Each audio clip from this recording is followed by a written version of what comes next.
Welcome to Straight Line MTB, and I've traded in my big bike to go spandex and XC on this Epic Evo. Welcome back to Straight Line MTB. I have the new Epic Evo from Specialized. It has been out for a couple years, and this is not a bike that I was even interested or even looking for a cross-country bike, because anybody knows me and you see the channel, mostly big bikes. I did some down country style bikes, but I think the Epic Evo slots more into that cross-country category. It is a little bit more slack, a little bit more travel than the regular Epic bike, but I'm very excited because this bike did surprise me a lot, and I'm ready to share my experience with you.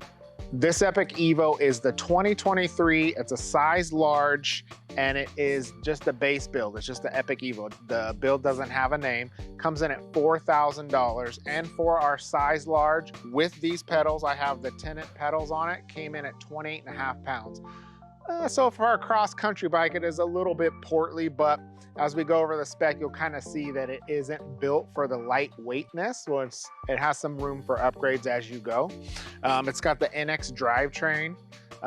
It's a workhorse drivetrain. The only thing about the NX drivetrain I dislike is the rear derailleur. That clutch, it seems like it gets more floppy than most of the other GX and the XO1. It does have the NX cassette. That's going to carry a lot of weight if you know about those.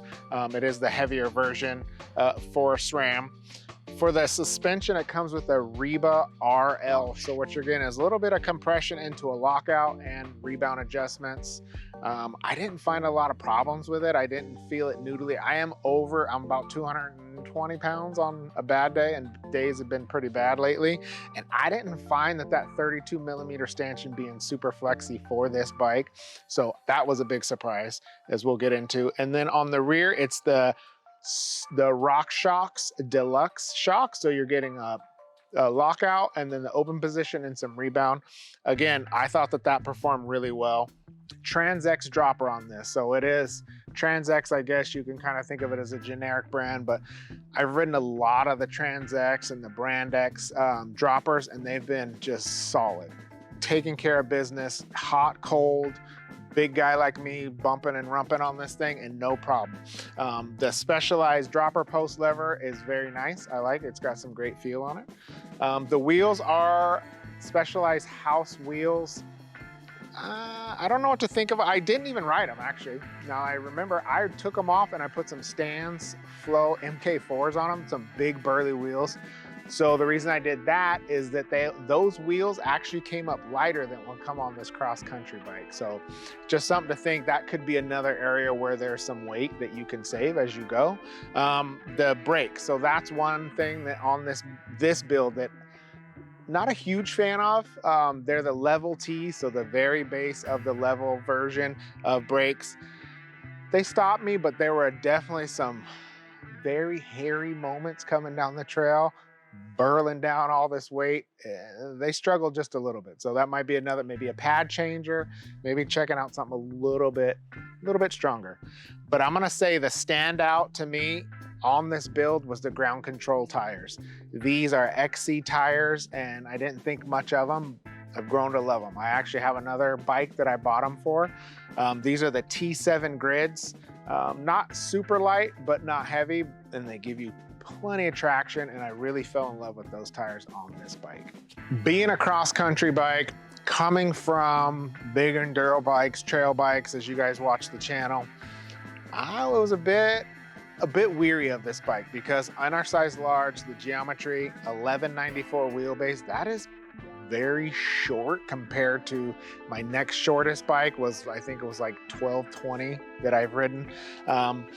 The head tube angle on this for a cross-country bike is pretty slack if you look at other bikes. It's a 66.5 degree head tube angle. Now this bike does have a flip chip in it, so you can go, this was in the low position. I kept it only in the low position, but if you put it in the high position, you get a half a degree change. The seat tube angle is somewhere where I had to get used to it. It's a 74.5 degree seat tube angle. That's very slack for these days. The enduro bikes and trail bikes I've been riding are like up to 77.5 degree. So sitting on that bike was something else that I had to adjust to. But all in all, the bike felt really good. A little bit short, but it helped translate on the trail as something a little bit more poppy and fun and playful. Turning this bike downhill, it blew me away. It's a cross-country bike, and I didn't expect much more than it being a cross-country bike, but I was not holding back. I mainly rode it mostly on our cross-country trail, but our cross-country trail is a little bit more chunkier and some technical sections, and this bike did not miss a beat. I was able to just smash my normal way. Once I did have to get used to it with the shorter wheelbase and the cockpit feeling a little bit different and just being a lighter all-around bike. But once I did that, I was able to grip it and rip it. And I really rode it the style that I like to do, just kind of straight line, don't really worry about going around this or that, and just kind of head on everything. It really took it, no problem. This bike did move away from the FSR. This is the single pivot with the flex stays. I didn't feel a lot of compliance or flex from this bike. It could be that I did have a burlier wheel on it, but this frame felt stout enough for my big weight and just really hammering the way I like to ride. All around felt great. The fork, no issues. It is an outstanding bike for, you know, something with 110 millimeters. I would have thought maybe it had a little bit more travel, never bottomed it out. Didn't have a problem. My teeth are still intact, and I just walked away very impressed with this bike. Wrapping it up, who do I think this bike could be for? After riding it, I really think it could be for anybody. Somebody like me who wanted to cover a lot more ground and maybe try to keep up with the e-bikers or the faster guys and not compromise a whole lot on the downhills. This bike fit that bill great. If you're an XC racer and you want something a little bit more comfortable, I think this bike would be a great fit. I didn't have it in the high setting, but if you wanted to probably get it up the hill a little bit faster, maybe less confidence, but this bike can do it. I think everybody would be happy with it, and give it a shot. Even a downhiller at heart like me really enjoyed riding this bike. All right, that was the quick and dirty on our beautiful 2023 Epic Evo. You have any questions, let me know down below. Again, we thank you so much. We're blessed to be able to be here to bring you these videos, and we're excited to keep riding and be back. I got some stuff in the works. I got a beautiful new bike on the way, so stay tuned. And if you enjoyed the content, give us a like and subscribe, and we'll check you out on the next ride.